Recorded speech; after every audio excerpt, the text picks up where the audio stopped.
The Legislative Assembly of Ontario is the unicameral legislative chamber of the Canadian province of Ontario.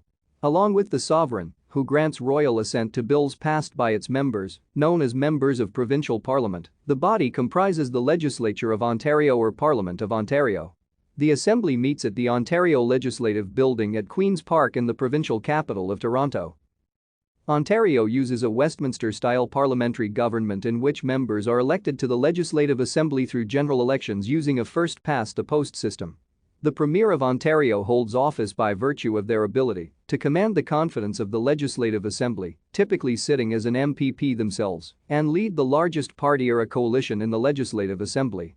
The largest party not forming the government is known as the official opposition, its leader being recognized as Leader of the Opposition.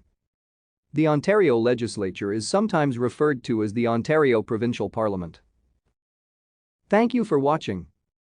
Like and subscribe if you would like to view more of our videos. Have a nice day.